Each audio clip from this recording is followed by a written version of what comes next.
Your brain is not designed to make you successful. It is designed to keep you comfortable, safe, and alive. That's it. Everything else, ambition, discipline, mastery, is secondary. And this is the first lie you were sold. You were told that if something is important, you will feel motivated to do it. That if you really want something, you'll wake up energized, focused, and ready to work. But look at your life. The things that matter most are the things you avoid the hardest. The work you know would change everything is the work you procrastinate on, not because you're lazy, but because your brain is doing its job perfectly. Your brain evolved for a world where hard things meant danger, cold, hunger, predators, social rejection. So when you sit down to do something difficult, deep work, uncomfortable conversations, discipline, consistency, your brain interprets it as a threat. Not logically, biologically, and it responds the same way it always has: avoidance, distraction, resistance. That sudden urge to check your phone. That heavy feeling in your chest. That internal voice saying, "Do it later." That is not weakness. That is ancient wiring. Most people try to fight this wiring with motivation. They hype themselves up. They watch videos. They wait to feel ready. And they lose. Every time. Because motivation is emotional, and emotion is controlled by the very brain that doesn't want you to suffer. You are asking the enemy for permission. The people who consistently do hard things understand a darker truth. You don't to convince the brain. You override it. This is where the override method begins. Not with inspiration. With deception. Your brain is extremely powerful, but it has a critical flaw. It cannot distinguish between a real threat and a perceived one if the signals look similar. It also cannot process long-term outcomes clearly. It is terrible at tomorrow. It only understands now. This is why this will pay off in 5 years does nothing for you, while this is uncomfortable right now stops you instantly. So stop arguing with your brain. Stop explaining. Stop negotiating. Start tricking it. Here is the shift. You are not trying to become disciplined. You are not trying to become motivated. You are trying to bypass the alarm system entirely. The mistake most people make is approaching hard tasks head-on. They look at the entire mountain. Finish the project. Fix your life. Change your body. And the brain panics. It floods you with resistance because from its perspective, this looks like prolonged suffering with no immediate reward. So it shuts you down. The override method works by shrinking the threat signal so small the brain doesn't bother resisting. Think of the brain like a lazy security guard. If the alarm is loud, he reacts. If it's quiet, he ignores it. Hard things feel hard because your brain labels them as high cost, time cost, energy cost, identity cost. So the first rule is this: never tell your brain the truth about what you're about to do. If you say, "I'm going to work for 2 hours," your brain hears captivity. If you say, "I'm going to run 5 miles," your brain hears pain. If you say, "I'm going to change my life," your brain hears danger, and it will revolt. Instead, you lie. You say, "I'm just opening the document. I'm just putting on my shoes. I'm just doing the first rep. I'm just setting a 5-minute timer." This is not self-help fluff. This is neurology. When you reduce the perceived cost below the brain's threat threshold, resistance disappears. 5 minutes is not dangerous. 1 page is not dangerous. 1 email is not dangerous. The brain stays quiet. The gate stays open. And once you're inside, momentum takes over. This is the part people don't understand. Action creates motivation, not the other way around. Dopamine is released after you start, not before. Your brain rewards progress, not intention. But it will never let you start if it believes the cost is too high. So you never ask permission to do the whole thing. You sneak past the guard. This is why the most disciplined people don't look disciplined. They look casual. They don't psych themselves up. They don't dramatize the task. They treat hard things like small, boring actions, and that neutrality is the trick. Your brain is allergic to drama. Drama signals danger. Calm signals safety. Another lie you were taught is that resistance means something is wrong, that if you feel friction, you should stop. But resistance is not a stop sign. It is a doorway. It appears precisely when you are about to do something that matters. Your brain wants to pull you back to baseline, to sameness, to comfort, and it will use emotions to do it. The override method does not try to remove resistance. It ignores it. You don't wait to feel good. You don't try to feel confident. You don't try to feel ready. You act while feeling none of those things. You move your body first and let the brain catch up later. This is why people who rely on willpower burn out. Willpower is a limited resource. It requires constant conscious effort. The override method requires almost none. It uses automation and deception. You turn hard things into default behaviors by removing the decision point entirely. No debate, no internal dialogue. No, should I? The moment you notice hesitation, you move. That's the override. Hesitation is the alarm ringing. Movement is cutting the wire. Stand up. Open the laptop. Start the timer. One motion. No thought. Your brain will protest. Let it. Complaints are not commands. Feelings are not orders. The brain can scream while the body moves. This is the core principle most people never learn. Your body is the lever. Your mind is the obstacle. Once you understand this, everything changes. Productivity stops being about discipline and starts being about systems. You stop trying to become a different person and start using the machinery you already have against itself. You were never broken. You were just playing the wrong game. The override method is not about forcing yourself. It's about slipping past resistance so quietly the brain doesn't notice until the work is already underway. And by the time it does, it's too late. Once you've started using the override method to trick your brain into taking action, the next step is to reinforce this new pattern of behavior until it becomes your default. But to do this, you must understand that your brain is not only designed to avoid discomfort. It is also deeply entrenched in the habit of instant gratification. It craves the quick reward, the immediate pleasure, and the momentary relief. So when you start to work on difficult tasks, your brain will fight back, desperately trying to pull you towards something easier, something that feels good right now, even if it means sacrificing long-term progress. Here's where the real magic of the override method kicks in. You're not just tricking your brain into taking action in the moment, you're reprogramming it to understand that the work itself can be rewarding, even in the absence of immediate pleasure. Think about the way you've been conditioned throughout your life. You've been trained to associate productivity with struggle and discomfort, to view hard work as something you must grit your teeth through. This mindset makes everything harder.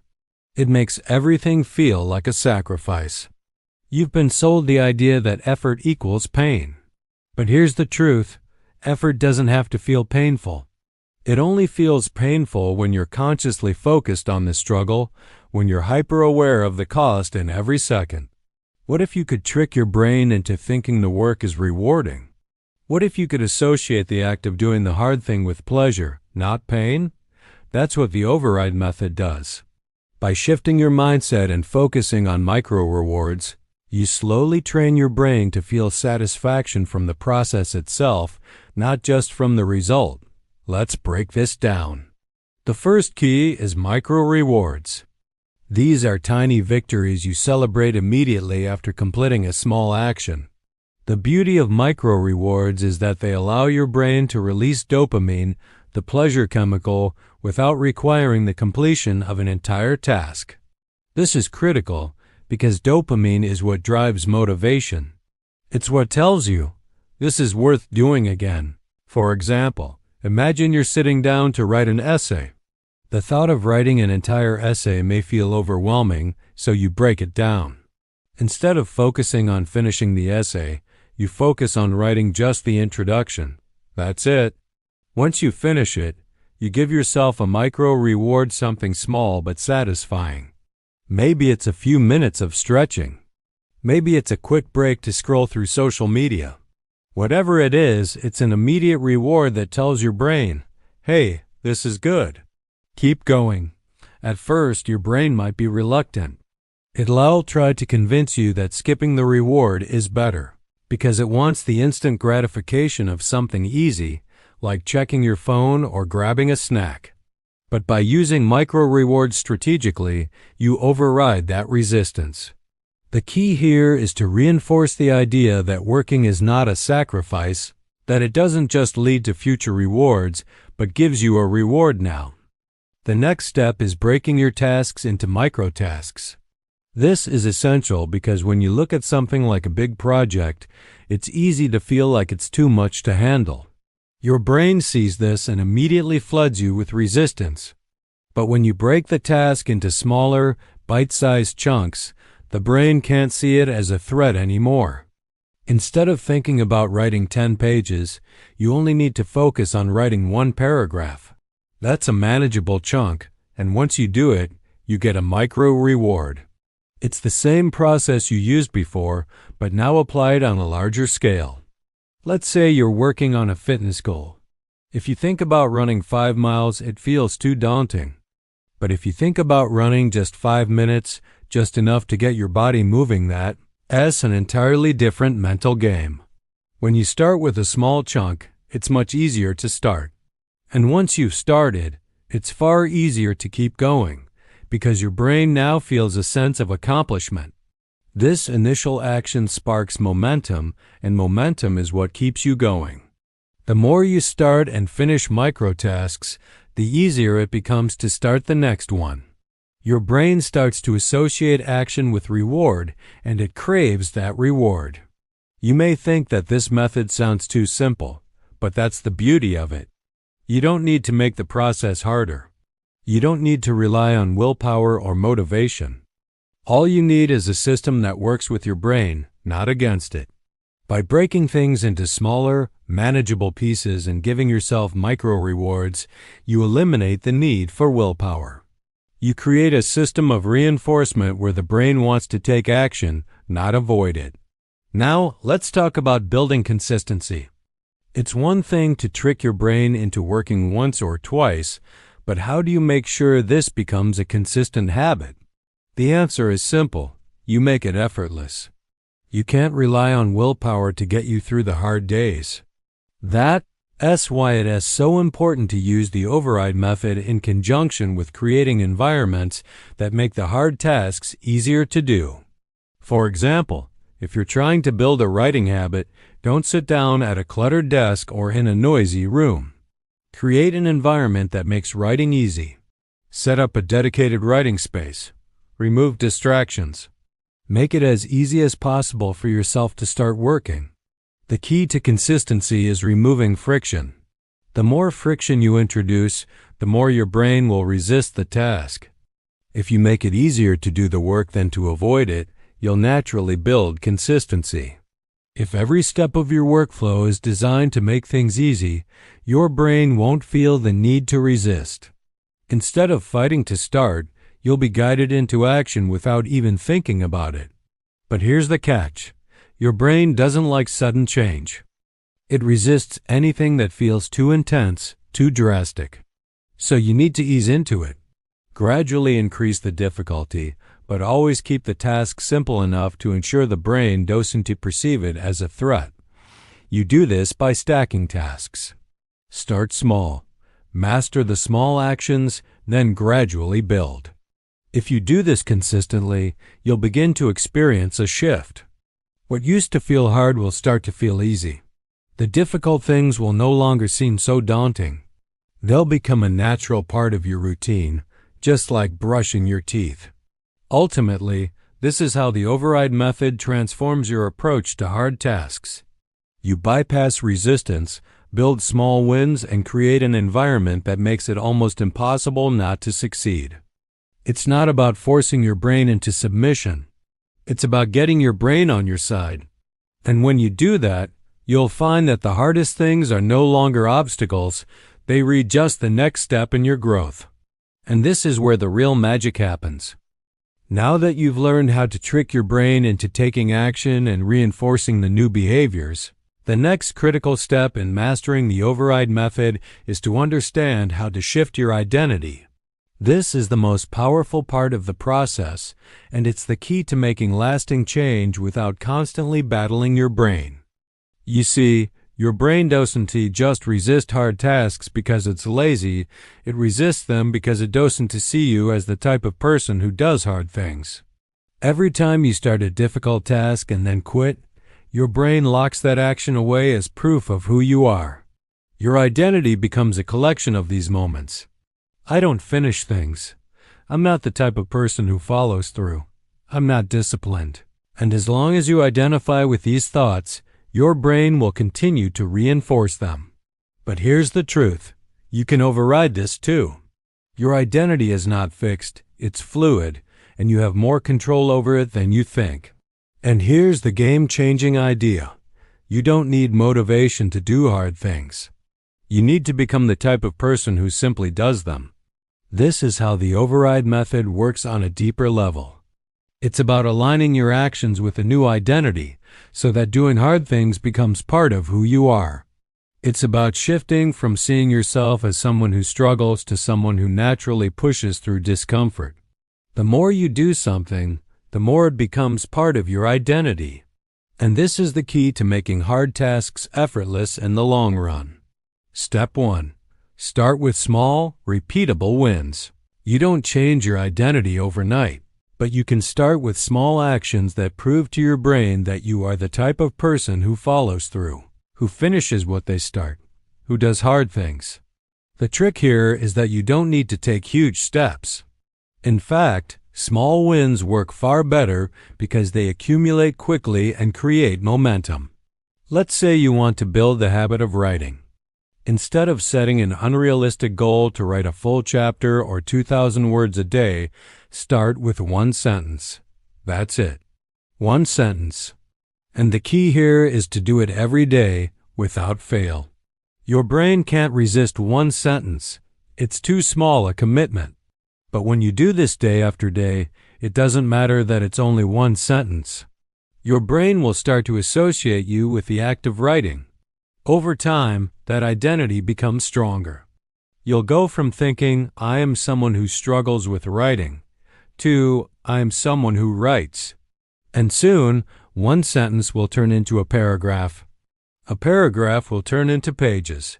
The key is repetition. Even the smallest task done consistently rewires your identity. You're not just doing the hard thing. You're becoming the person who does hard things. Step 2. Use identity-based affirmations. While most people rely on external motivation, the promise of a reward, the most powerful force for change is internal belief.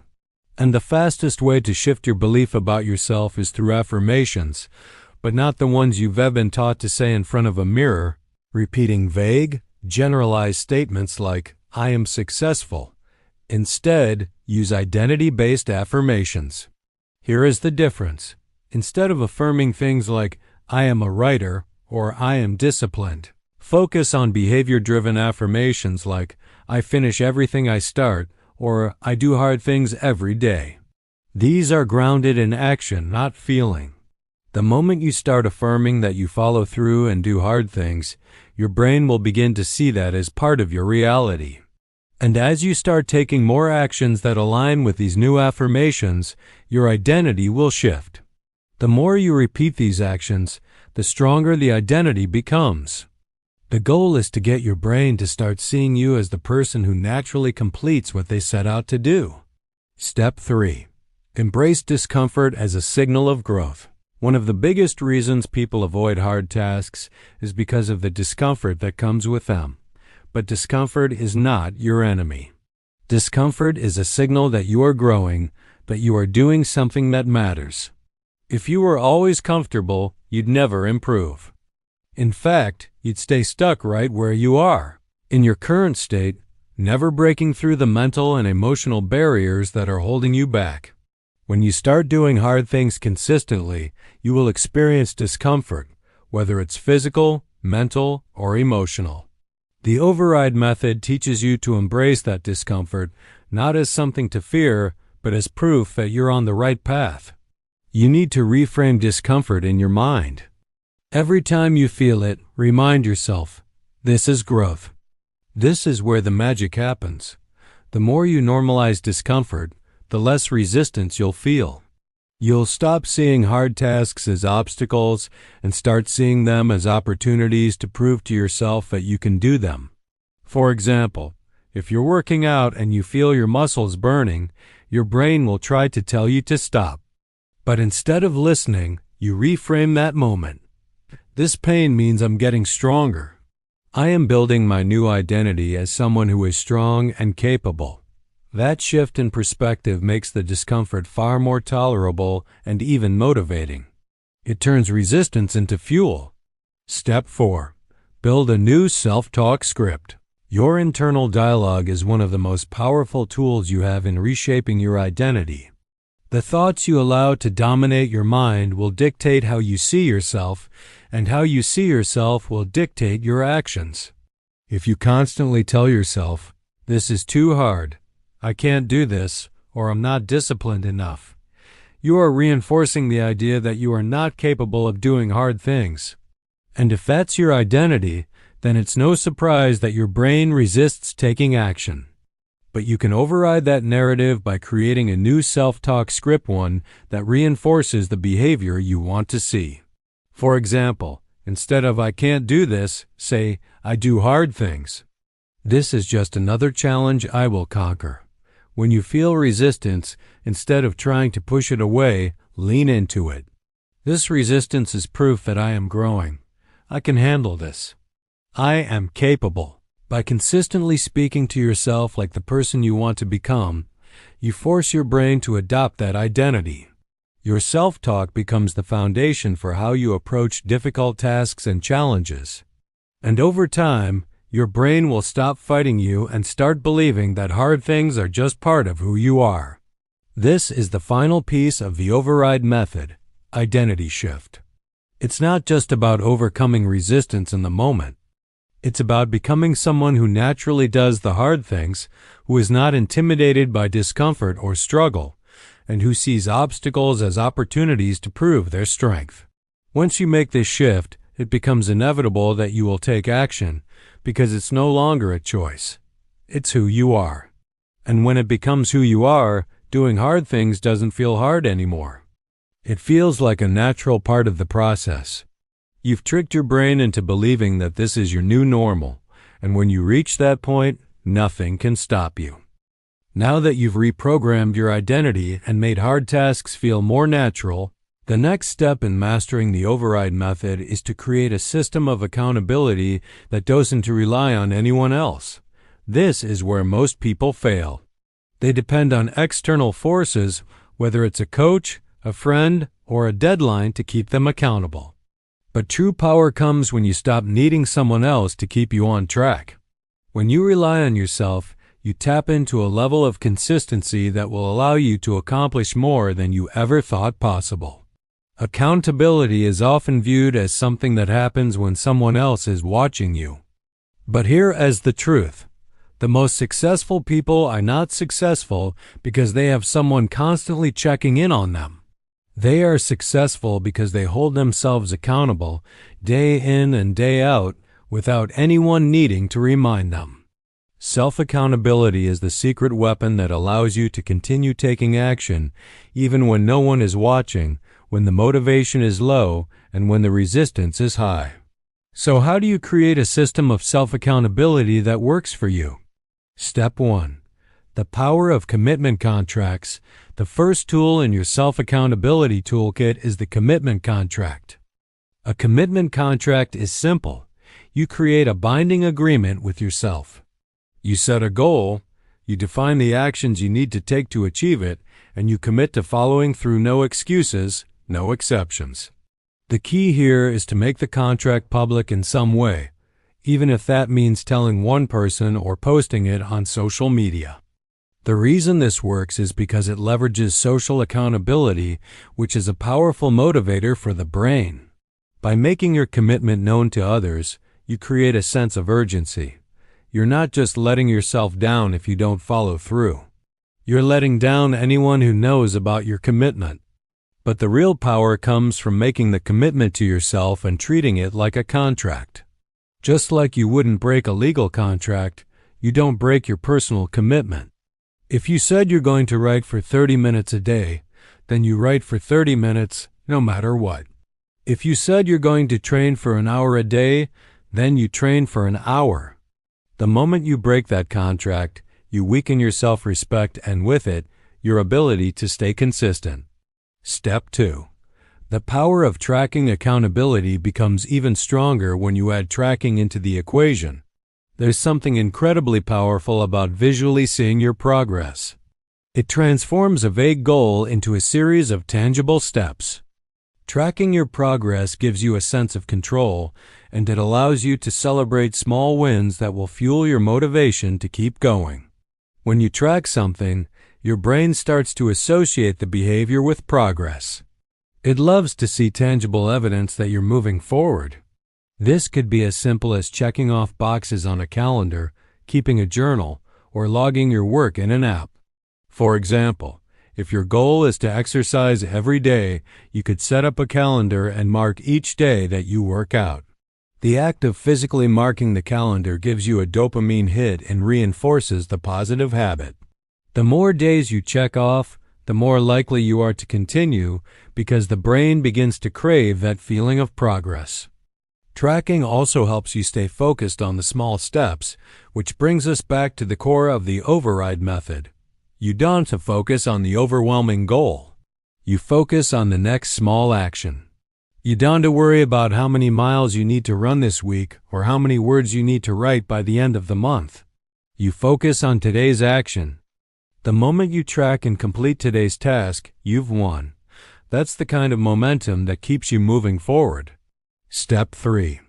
The power of immediate feedback. When you take action, it's crucial that you get immediate feedback on your progress. This is where most people slip up. They set goals without a clear way to measure success along the way. Without immediate feedback, it's easy to get discouraged.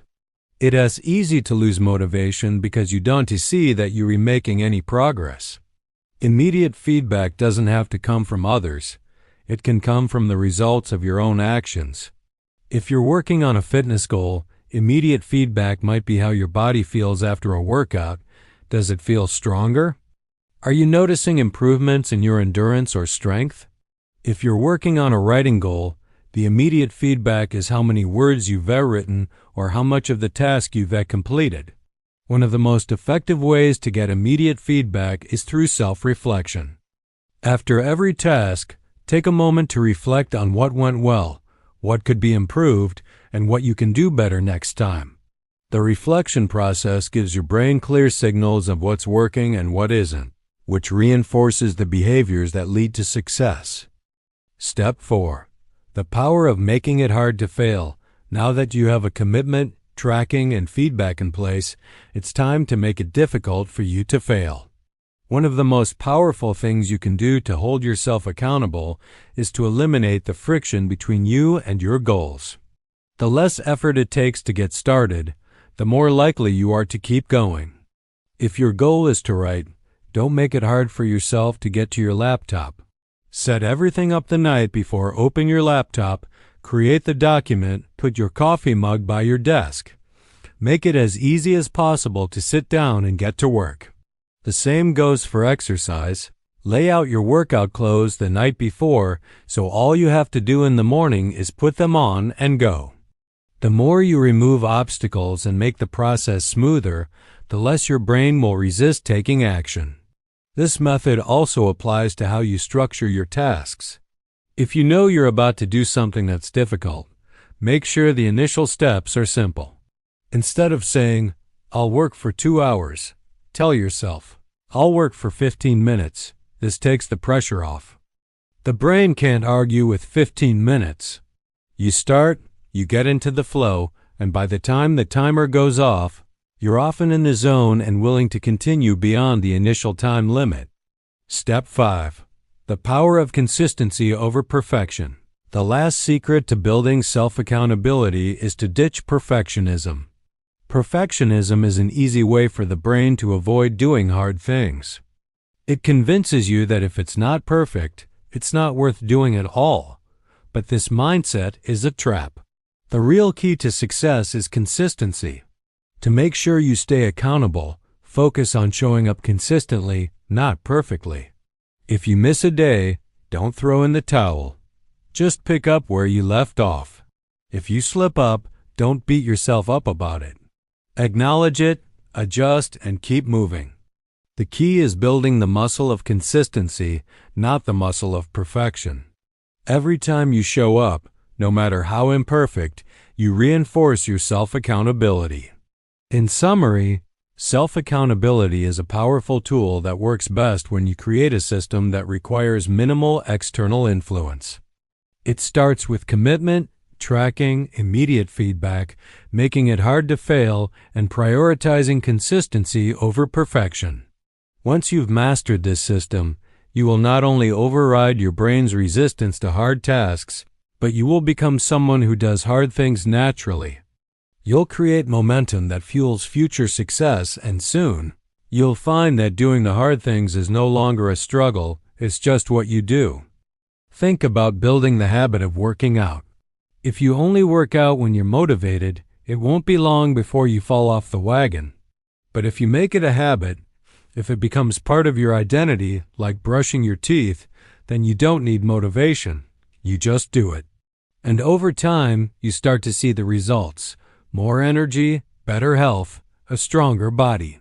The future version of yourself is grateful for those small choices, and soon enough, you'll have created the kind of identity that does hard things without question. The key here is to start with small habits that lead to big changes. The bigger the goal, the more important it is to break it down into small, consistent actions. If you want to write a book, start by writing 500 words a day. If you want to run a marathon, start by running 10 minutes a day. Eventually, these small actions will stack up, and the future you will thank you for the effort you put in today.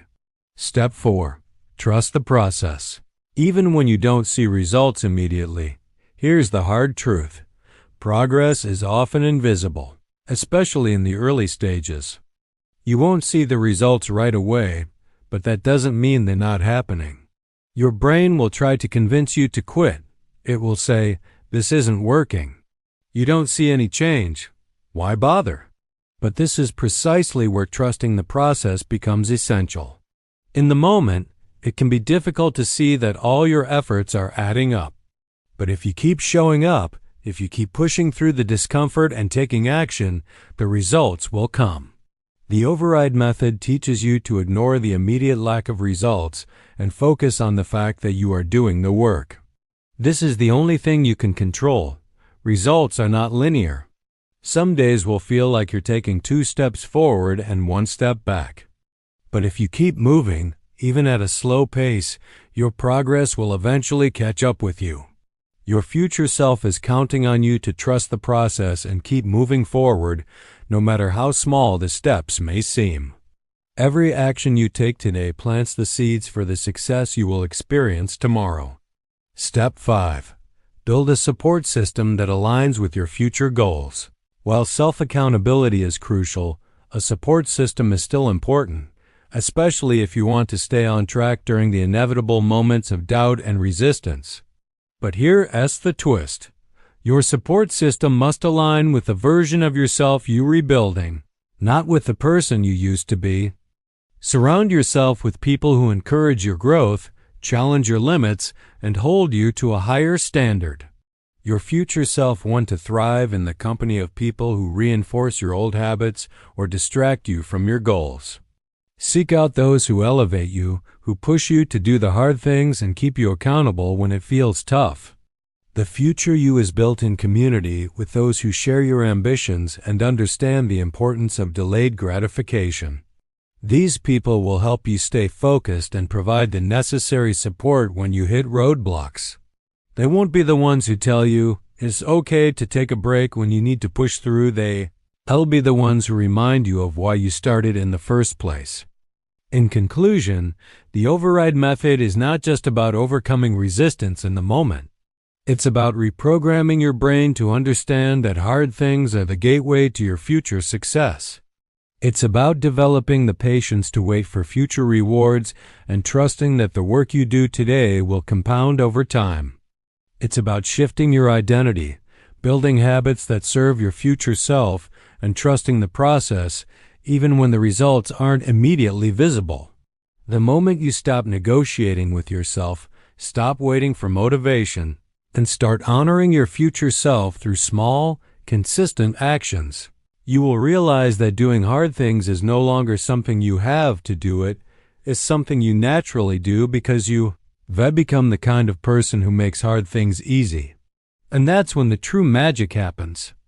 By now, you've learned to trick your brain into taking action. You've reprogrammed your identity to become the person who does hard things. And you've created a self-accountability system that keeps you on track even when motivation fades. But there's one last crucial piece to completing the override method, and it's the most powerful tool of all, embracing delayed gratification and the concept of future you. You see, most people are enslaved to the present moment. Their decisions, their actions, and their habits are all based on what feels good right now. They choose the quick win, the easy pleasure, the instant relief. And this is the main reason why most people fail to follow through on long-term goals. Your brain craves immediate rewards. But in doing so, it forgets the most critical factor in achieving success. What you do now will determine the future you. This is where the override method shines. It's not just about overcoming resistance today. It's about creating a vision of the future person you, re-becoming and choosing to act in ways that honor that future self, even if it means foregoing immediate pleasure. Step 1. Make future you your best friend. The first shift in thinking is this. Your future self is your best ally, and the choices you make today should always be made with that person in mind. Every decision you make, from what you eat to how you spend your time to how you approach your work, is a vote for the person you'll become. The more you treat yourself as someone worth investing in, the more you align your actions with your future success. Most people view future me as a distant, idealized version of themselves, someone who is fitter, healthier, more disciplined, and more successful. But future you is not a fantasy. It's the version of you that's formed by your actions today. Future you exists because of the decisions you make now. So when you choose to do the hard things today, when you choose discomfort in the moment, you're rebuilding that future you, step by step. The override method teaches you to see yourself as the architect of your future. When you're sitting down to work, ask yourself, what would future me want me to do right now? Future you doesn't care about how comfortable you are. Future you cares about results. And it's your job to make those results a reality. Step 2. Use the pain to pleasure. Reframe. One of the reasons you avoid hard tasks is because they feel uncomfortable. The brain avoids discomfort like the plague. But the secret to getting past this is not to ignore the discomfort, but to reframe it. Instead of thinking, this is hard and I don't want to do it, think, this discomfort is an investment in my future. Every time you choose the hard thing, you are choosing growth. And growth is uncomfortable, but it's also what will bring you the rewards you want later. The override method teaches you to associate discomfort with pleasure. You reframe the feeling of resistance as something that's actually pleasurable. You begin to see that the hard thing isn't painful, it's a sign of progress. Every time you push through the discomfort, you are strengthening your willpower and discipline. And just as your body adapts to physical stress, your brain adapts to mental stress. The more you practice this reframe, the more natural it will feel to choose discomfort because you will associate it with long-term success. For example, if you feel the urge to procrastinate on a task, remind yourself, this task is my ticket to a better future. Instead of avoiding discomfort, you lean into it because you now see it as a stepping stone toward your goals. And that's what sets you apart from everyone else. Most people avoid discomfort because they associate it with pain. You, on the other hand, reframe it as a form of pleasure, knowing that the discomfort today will pay off exponentially in the future. Step 3. Build future-paced habits. The most powerful habits you can build are the ones that take you toward the future you want, not just the present moment. And this is where the override method truly separates itself from traditional motivational strategies. You aren't relying on fleeting bursts of motivation.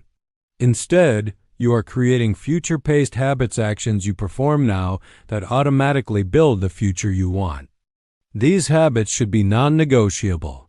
The person you want to become doesn't wait for the right moment. They don't wait for motivation to strike. They show up every day, even when it feels like it's not paying off yet. When you build habits like this, they become ingrained in your routine, and over time, the small actions compound into massive results. At this point, you've learned how to trick your brain, how to override resistance, how to build momentum, and even how to reprogram your identity to be someone who consistently does hard things. You've mastered the art of overcoming procrastination, embracing discomfort, and pushing through fear. You've built systems that take the guesswork out of your day and redefine failure as just part of the process. But here's the reality. None of this matters unless you can sustain it. The reason so many people fail at long-term goals is that they burn bright for a while but can't maintain their focus, discipline, and willpower over time. So, the final key to truly mastering the override method is to make the process of doing hard things so consistent and integrated into your daily life that it becomes part of who you are. This isn't about motivation. It's about systems, habits, and identity. And it is about taking all the things you've learned and creating a structure where doing hard things becomes effortless and automatic. This is where the magic happens, when hard things no longer feel like hard things, but are simply a part of your life as rhythm. Step 1. Make hard things part of your daily routine. Success doesn't happen through bursts of effort or short bursts of intense focus. It happens through consistent action. Small daily efforts, compounded over time, yield massive results. This is the essence of momentum, and it's how you create lasting change in your life. Start by integrating your most important tasks into your daily routine in a way that makes them non-negotiable. The person who does hard things doesn't think about whether they feel like doing it. They've built the habit, the structure, and the identity of someone who shows up every day without exception. Let's say one of your goals is to work on a business idea. Instead of waiting for inspiration to hit, you decide that every day at 7 a.m., you will dedicate 30 minutes to working on your business. It's a non-negotiable part of your routine, just like brushing your teeth or eating breakfast. The key is consistency, not intensity. This approach takes the decision-making process out of the equation. You don't need to ask yourself, should I work on this today? The answer is already clear. You show up because it's what you do. Step 2. Automate and simplify your processes. The override method isn't just about motivation. It's about eliminating resistance by simplifying the process. You've already built your systems. Now it is time to streamline them so that your brain doesn't have to do any unnecessary work. Think of it this way. The more friction you remove, the easier it is to take action. The more automatic your habits become, the less effort you have to put into starting them. Whether it's your morning routine, your work habits, or your fitness goals, automating as much as possible eliminates any excuse not to take action. If your goal is to eat healthier, plan your meals ahead of time. If your goal is to work out, lay out your clothes the night before. If you want to write more, Set a specific time each day when you will write and put it in your calendar as an appointment. Eliminate as many steps as possible between you and the action you need to take. Automation doesn't mean doing everything at once. It means setting up processes that allow your behavior to flow naturally, without friction, and without relying on willpower to make decisions. This is how you sustain your efforts for the long term. Step 3. Establish a feedback loop that reinforces progress. Feedback is one of the most powerful tools for maintaining consistency. When you can see your progress, you become more motivated to keep going. The override method teaches you to build feedback loops into everything you do. When you track your actions, you see the small wins that accumulate into large results. This is crucial for maintaining momentum. Without feedback, your brain struggles to understand whether you're moving in the right direction, and this can cause you to lose focus. You can use feedback in any area of your life. If you're working on fitness, track your workouts, monitor your progress, and celebrate each milestone, no matter how small. If you're building a business, track the number of hours you've worked, the number of tasks you've completed, and the improvements you're making. Even on days when you don't feel like doing the work, seeing the feedback from your efforts gives you that push to continue. It becomes a reminder of the value of the work you're redoing and the progress you're remaking. Step 4. Cultivate patience for long-term results. One of the biggest challenges when doing hard things is patience. We live in a world of instant gratification, where we want results fast. But true success doesn't come from quick wins, it comes from long-term, sustainable progress. Patience is not about waiting passively. It's about consistently putting in the work and trusting the process, even when you don't see immediate results.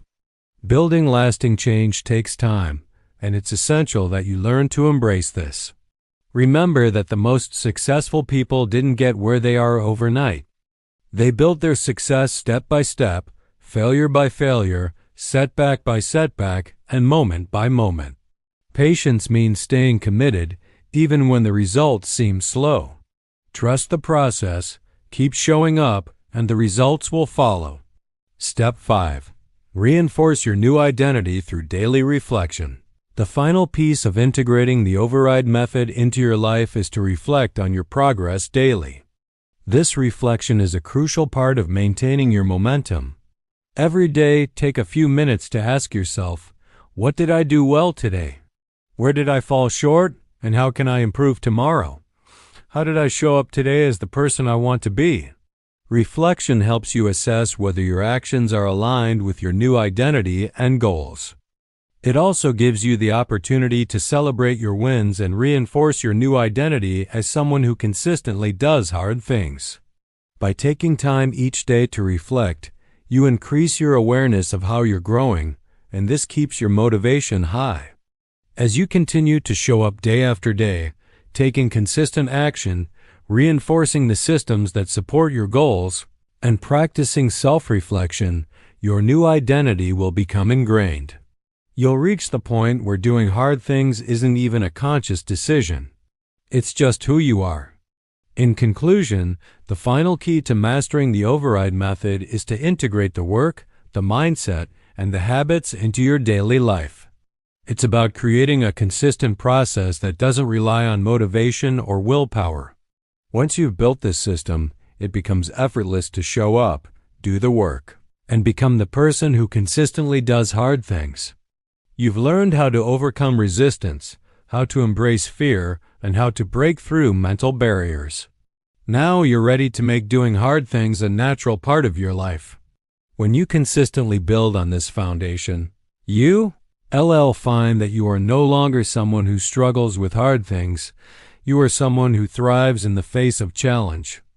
And when that happens, the impossible becomes just another part of your routine. This is the power of the override method, to make doing hard things feel effortless, inevitable, and ultimately unstoppable.